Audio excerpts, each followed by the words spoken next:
חשבתי שזה היפודרום, אבל אז התברר לי שהיפודרום צריך להיות לפחות 50 מטר, כי אין לה רדיוס להסתובב.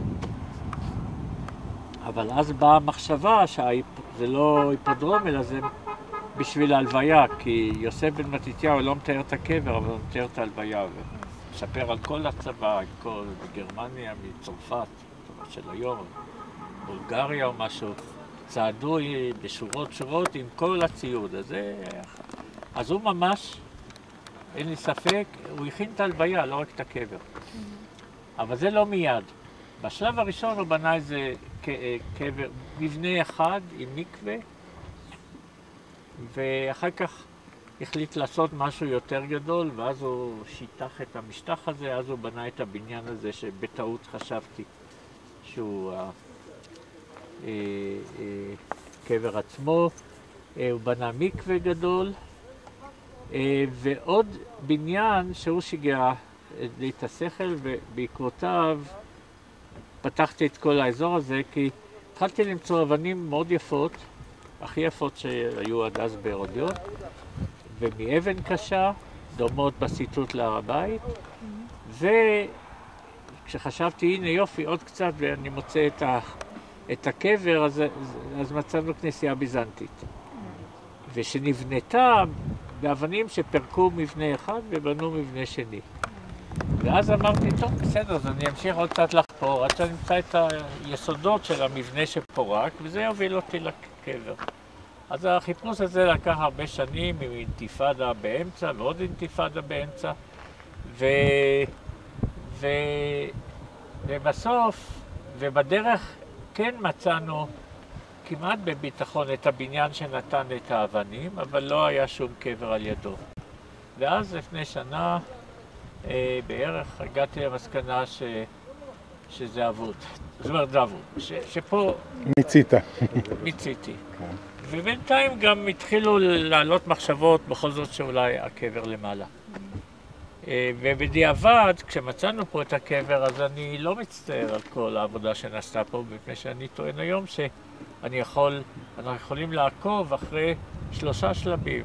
שלב מצומצם, שלב גרנדיוזי עם המסלול הגדול, ושלב אחרון, שהוא כבר יותר מבוגר, החליט בכל זאת אני רוצה להיקבר על ההר, ובשלב הזה הוא כנראה בנה את המדרגות המפוארות, כי יש פה שרידים של מדרגות שעלו לא עד ראש ההר, אבל בערך עד לכאן, והמדרגות האלה לדעתי... הן מגיעות מתחת לחתך למעלה.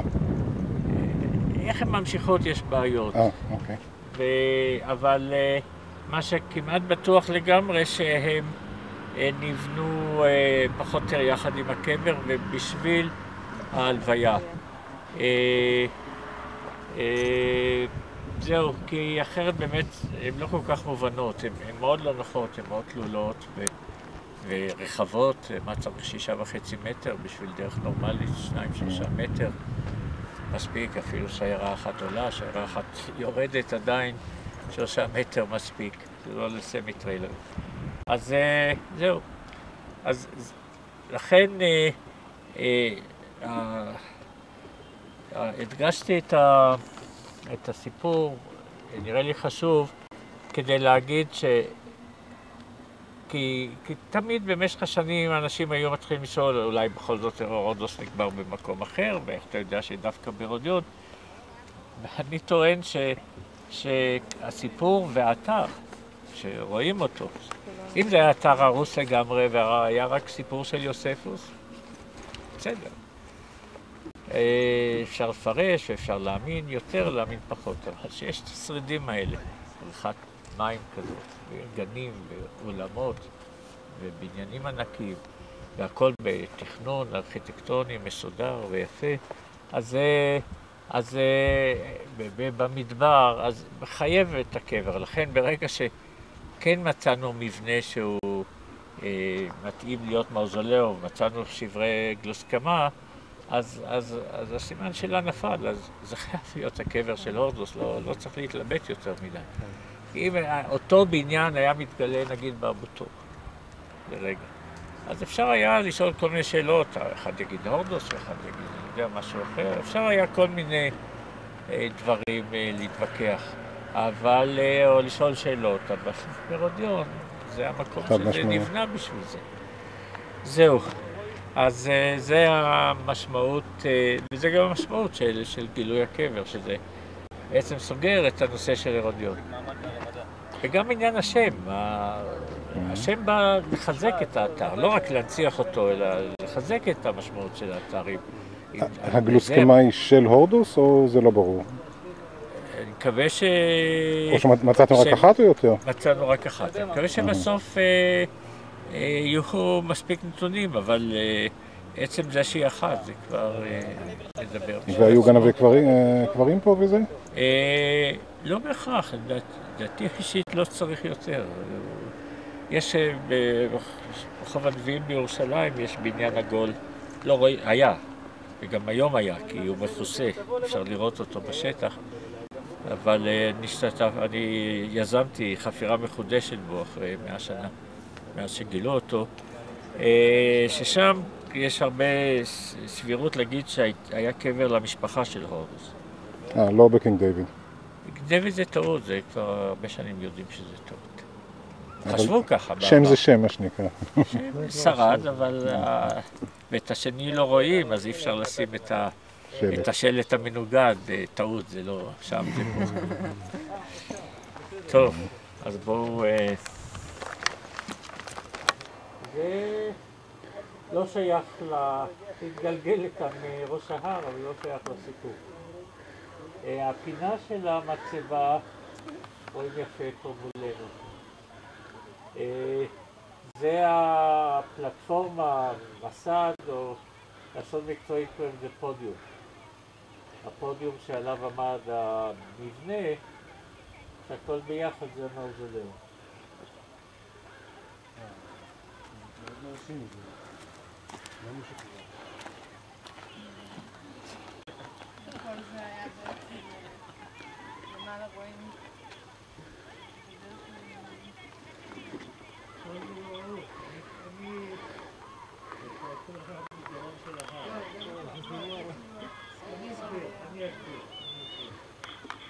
גבוה בגלל המדרון, הוא פה למטה.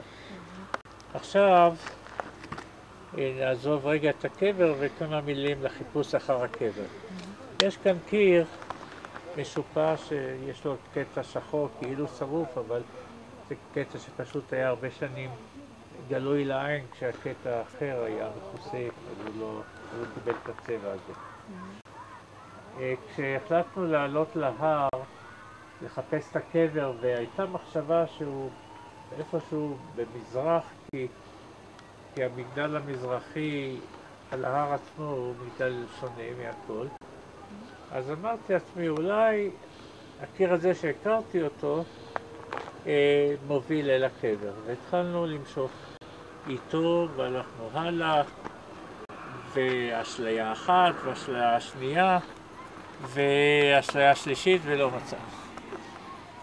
ואז עזבנו שם וחזרנו לאזור הזה והתעסקנו דווקא עם המדרגות, כי חשבתי שאולי המדרגות באיזושהי נקודה אולי יהיה פתח או משהו שיוביל לקבר. ואז חצי במקרה באזור פה, מאחורי ירון, התחלנו למצוא שברים של סרקופג של ארון המתים המפואר.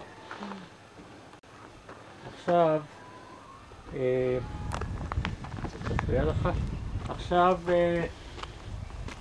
מדהים הוא שהחור הזה שיש בו עכשיו שער ברזל, היינו בו כבר בשנת 1974. חקרנו את המנהרות שבתוך ההר, והגענו לכאן, היה איזה פיר כזה, כמו שיוצאים ממקלט בצד, בבוטת קרקעי יש פיר. והגענו לפני הקרקע, אתם רואים שפה אבנים למעלה גם קצת שחורות. וזה היה לנו הישג גדול, כי זה עזר לנו להסביר את הפונקציה של המנהרות של בר כוכבא. אבל זה שאנחנו ממש בתוך המפולות של הקבר, ב3-4 מטר מהקבר, אפילו בשלב הזה, 74, עוד הנושא של חיפוש הקבר לא היה בתודעה שלי. זה הורדוס קבור בהרודיון, בסדר, אבל זה שעל סדר היום לחפש את הקבר, הסדר היום הזה עוד לא היה. אז זהו. וגילינו גם עוד דבר שהיום התחיל לקבל יותר משמעות. גילינו אז בור מים פה, שנמצא מתחתנו. יש שני בורות גדולים שאתם תראו בהמשך, שתלו להר, תלו להר דרך המנהרות, אבל יש עוד בור שלא פתוח לקהל, הוא נמצא ממש מתחתנו. בתוך הבור הזה היו שני קירות עבים. ואני אמרתי לעצמי, הקירות האלה, יכול להיות שזה שלמעלה עמד בניין, שתמכו בבור שלא יקרוס. אבל אז עוד לא חיפשתי את הקבר, ואז ובמשך השנים פחות או יותר חצי נשכח ממני, פחות או יותר. אבל כשהתחלנו להתקרב לאזור הזה, אז כבר עלתה האפשרות הזאת, וכשהתחלנו פה למצוא שברי סרקופג, אז בכלל כבר האפשרות הזאת התקרבה, והיום אנחנו פעם ראשונה זה סרקופג בגודל של הגדולים שיש לנו במוזיאום? כן, הוא 2.30 מטר אורך, הוא מכובד, אני מניח, לא עשיתי עוד סטטיסטיקה. מה הגדלים המקובלים, מה נחשב לגדול מאוד, בינוני, קטן, אבל יגיע הזמן לעשות את זה. זהו, אז הוא כבר לא פה. לא, מצאנו, הסרקופג הזה רוסק למאות שברים. וההנחה שלנו שזה רוסק מתוך איזשהו זעם, כי אחרת אין סיבה. הבניין מפורק. אז יכול להיות שגם הבניין מפורק כדי להכחיד כל זכר. אבל בבניין אין כאילו התעללות. בסרקופג, ולכן הגופה, מה שעשו איתה אני לא יודע. אבל יכול להיות שהם גם השתמשו. מי שאנחנו חושבים שעשה את זה, זה אותם מורדים במרד הראשון ברומאים, החבר'ה שהגיעו גם למצדה ולמחבר. כי הרודיון, מחבר ומצדה, אז היו אתרים האחרונים שעמדו בהתנגדות לרומאים, גם אחרי חורבן הבית. אז הם, כמו במצדה, מי שמכיר, הקנאים באו והתארגנו, פרקו בתים, אלתרו מבנים שלהם. אז יכול להיות שהם היו צריכים חומרי בניין, כי ההר למעלה היה בניין שלם, לא היה מה להרוס אותו בשביל לבנות משהו אחר. אבל הם היו צריכים אולי עוד קצת, אז יכול להיות שהם שברו פה אבנים והעלו אותם למעלה, אז אנחנו לא צריכים לחקור. המדרגות ששתיים בערך בגובה הזה, וזה פחות או מתאים לגבהים של המצבה, ואז בשלב אחרי הקבורה המשיכו עם המדרגות לא עד למעלה, כי למעלה אתה מכיר את הנקודה, ירון, שיש פרוזדור עם פשטות? כן. הם היו צריכים מדרגות בתוך פרוזדור. חיזקו אותו בקשתות שהלחץ של האדמה לא יקפל אותו. אבל איפה המעבר ממדרגות כאלה אנחנו צריכים לחפש. אפילו שתיים. מאוד מרשים אותי במבנה של הפודיום, הרמת הגימור של הרבנים. נכון. זה משהו שהוא... זה אחד הסימנים בשבילנו שזה באמת הקבר, כי גודל האבנים גם הסוג. כל שאר האבנים בהרודיון הם ממש באזור של הרודיון, וזה אבן שאנחנו צריכים לבדוק עם גיאולוג, אבל היא כנראה מאזור ירושלים, זה אבן לבנה, גיר לבנה. או בית לחם, בית לחם יש גם. יכול להיות, אבל בכל אופן לא ממש מהמקום.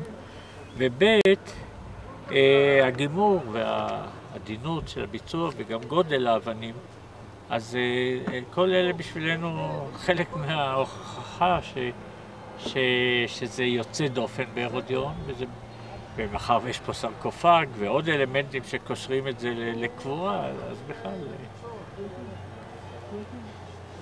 Good circumstantial, מה שנקרא. כן. טוב, יותר מזה לא יהיה. יהיה עדות.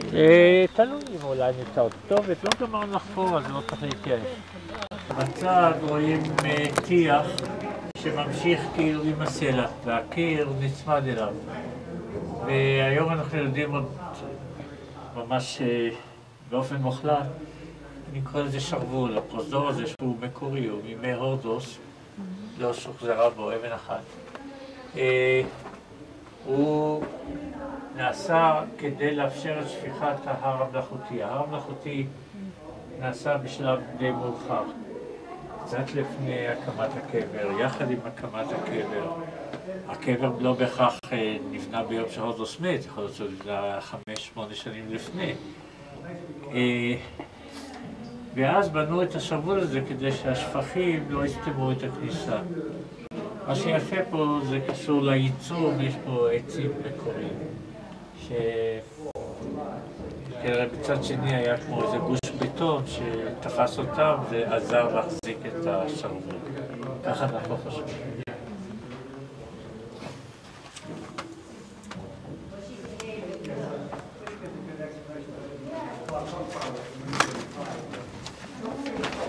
של האנשים שבאו להוציא את המים כדי להעלות אותם למעלה. זה אלמנט אחד. אלמנט שני, בימי המרד הראשון, כשהמורדים התבצעו על ההר, אז לקראת המצור, עברו מנהרה משופעת שהגיעה אל שני הבורות שהם היו הגדולים, כדי שאפשר למשוך מים למעלה בלי לצאת החוצה, כי יש להניח שהם חסמו את הכניסה, טשטשו את הכניסה לבורות, הרומאים לא ידעו. ואז 60 שנה יותר מאוחר, במרד השני ברומאים של בר כוכבא, החליטו, ההר כבר אפילו היה חצי הרוס, החליטו על אסטרטגיה של שליטה על המדרונות.